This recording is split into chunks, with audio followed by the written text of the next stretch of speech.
is it? I'm trying to make a video. Alright everybody, welcome back to the channel. Today I wanted to talk a little bit more about the Nintendo Switch 2 price situation. There's a lot of misinformation out there. There's a lot of things that are causing some confusion. One thing I want to get out of the way before we even get started is that I'm not a corporate shill. I'm not a Nintendo fanboy who buys everything Nintendo every single time or has in the past. I just want both sides of the story to be told so that people can make informed decisions. And that's where I want to start this video, is that people are spreading so much misinformation online or not giving the full comparisons that I don't think other people can make an informed decision on whether or not they should purchase the console. And I'm not talking about people like you or people like me who are online watching YouTube and playing the games constantly, or people who know about the specifications like someone like me or you watching this video probably. I'm talking about, say a mom wants to buy their kid the new console for their birthday or for Christmas, and they look up Nintendo Switch 2 and the first Google result is people talking about how the Nintendo Switch 2 is a scam, and that's the title of the video. So then the mom doesn't even watch the video, or maybe she does, and here's all these negative things people are saying, and boom, oh, she's not going to buy it. And some of you might cheer for that and think that that's good, but I think it's bullshit when you don't get to hear both sides of the story. So one thing is that Nintendo's getting roasted right now for the digital key cards, which I've always said that, you know, the digital gaming space is basically you own nothing and you're happy about it, and corporations have said that. But Nintendo's not the one who pioneered this, first of all. And I'm not saying this makes it right. I just want everyone to understand that. But Nintendo did not start this process. When Xbox One launched, okay, I bought Black Ops 3, took it home, put it in my Xbox. I did not have an internet service provider at the time. I just bought a new Xbox because I wanted to play the game solo at home. As soon as I put it in the disc, I had to have an internet connection. I had to pack everything up and go to someone's house to get internet to even install the game. This was when the Xbox One released, okay? Over 10 years ago, or right around 10 years ago. I'm bad with time, but Nintendo didn't start this, okay? Another piece of misinformation that goes into the digital keycard thing, that's actually a decision that Nintendo has left up to the publishers. So, like, for example, Bravely Default not being on or it's being on a physical cartridge, I think, but it's just a digital download. The game's not actually on the cart. That's a third party. That's not Nintendo.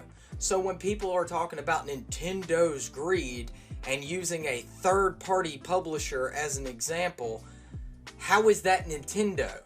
And again, remember that Xbox and PlayStation both have these same practices. So, oh, Nintendo's greedy. No, no, no. Everyone's greedy. That's the moral of the story here, okay? The entire industry.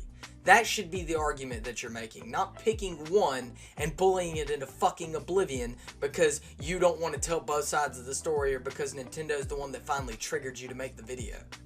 One of the biggest points of contention right now is that the game chat feature only works if you pay for NSO.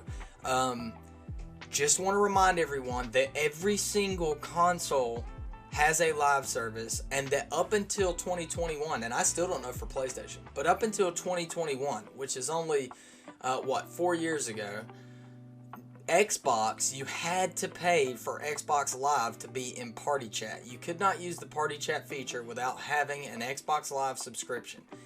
On that same note, I would like to point out that in what scenario are you going to be playing online with any console without paying for online service? So why would it matter if you have to pay for the online service to use the chat feature? Are you going to be chatting with people when you're not online? If that's the case, use your fucking cell phone. I don't understand the argument there, I guess, is my point. But let's break this down a little bit further. So Nintendo Switch Online plus expansion pack for an individual is $50 a year. Xbox Live for an individual is $120 a year, and PSN is the same at $120 a year. Now, while I don't think that you should have to pay for an online service, period, if you're already paying an internet provider, Nintendo is the cheapest, so are they really the greediest ones out of the entire gaming industry, like everyone's saying? I don't think that they are. I don't think that would justify. Their price should be higher if that was the case. The next point that I would like to touch on is the, oh my god, we're not getting an OLED situation.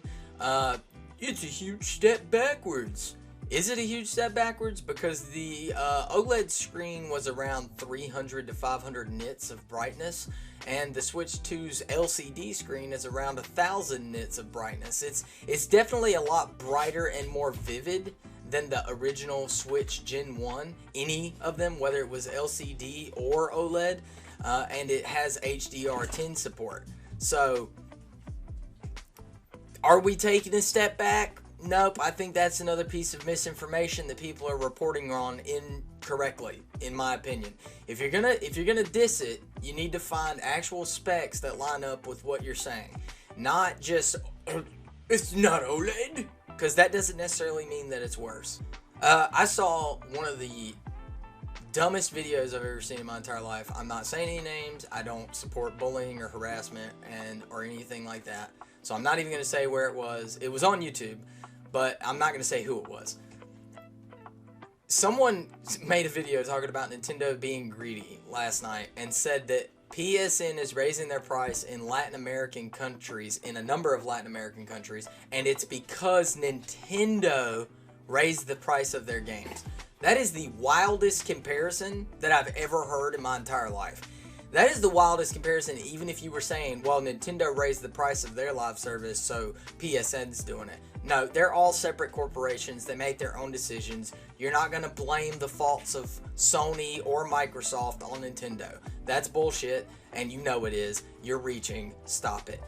I would also like to reiterate a couple of points that I made in my previous video, just because I want to put a little bit of emphasis on this. So one of the main points that I spoke about before is how people are saying that the price of the console is not, it's too much. It's really not. A PlayStation 5 is $500, an Xbox Series is $500, a Steam Deck is $400 if you get the base model with a worse LCD screen, and we don't have to go into all the specs. Nintendo is actually pricing very competitively in the $450 price range with what they're offering. It's a portable console that has the power of a PS4 to a PS5 depending on what games you're playing, etc. So I just don't think that the price of the console is really that expensive. It is expensive, but you can't say that it's overpriced for what you're getting, and especially when it's priced competitively around the same price or less than other consoles that are currently on the market. I would also like to talk about the prices of the games being $80. That's not every game. There's going to be variable pricing, and I'm not saying that $80 games are okay either, because I thought $70 games were a little bit too expensive. Well, a lot of bit too expensive, because especially for somebody like me who likes to buy new games so I can review them or talk about them on the channel, I can't afford to buy, say there's 5 releases. I can't buy 5 $70 games in a month. It's just not feasible. My channel's way too small for that. But at the same time, not every game's going to be $80 from what Nintendo has said, and they're basically going to price it to whatever they see fit. And then you saw that with Mario Kart World versus Donkey Kong Bonanza. And it's only $10 more, really, than what other AAA studios are charging for new games. Like, just as an example, I used this example before, but I wanted to elaborate. Call of Duty, the new Call of Duty that comes out every year, is $70, and their microtransactions are so egregious. Plus, they have 2 battle passes that you have to buy. You don't have to buy, but most people do if they play that game. So, my point is would you rather pay $70 for Call of Duty that comes out every year or every 2 years, plus have the battle passes, 2 battle passes, and microtransactions in it? Or would you rather pay $80 for Mario Kart World and the whole game's there? Now, that's if Nintendo doesn't add any kind of DLC, but the DLC is usually included with the Nintendo Online Plus expansion pack, which is something else I'm going to circle back to here. I have the Nintendo expansion family pack. I pay $80 a year for it, and I've got 8 people on my Switch Online. That's 7 other people that have the same access to all the DLCs, the voice chat features, all that, that'll be on Switch 2 for $80. 7 other people are not paying for it. I paid for it once. Do you understand what I'm saying here? It's still a way better deal when you look at it in the long run. Anyway, guys, that's just my thoughts on the Nintendo Switch 2 situation. I think everything's a little bit blown out of proportion. I think there are a lot of misinformed people out there that are parroting things that they've heard online and they don't fully know or haven't researched themselves. I mean, we saw that with the $90, every game's physical is going to be $90. That's just like now everyone's saying that every game on Nintendo Switch 2 is not going to be the full game. That's not true. Anyway, guys, let me know what you think down in the comments. It's okay if we disagree. We don't have to hate each other. Tell me why you disagree in the comments. Don't just leave a thumbs down and like, you know, send my video into oblivion. Like, let's actually talk about it. That's what I want to know. Who knows? You might change my mind on some stuff. I'll see you all later.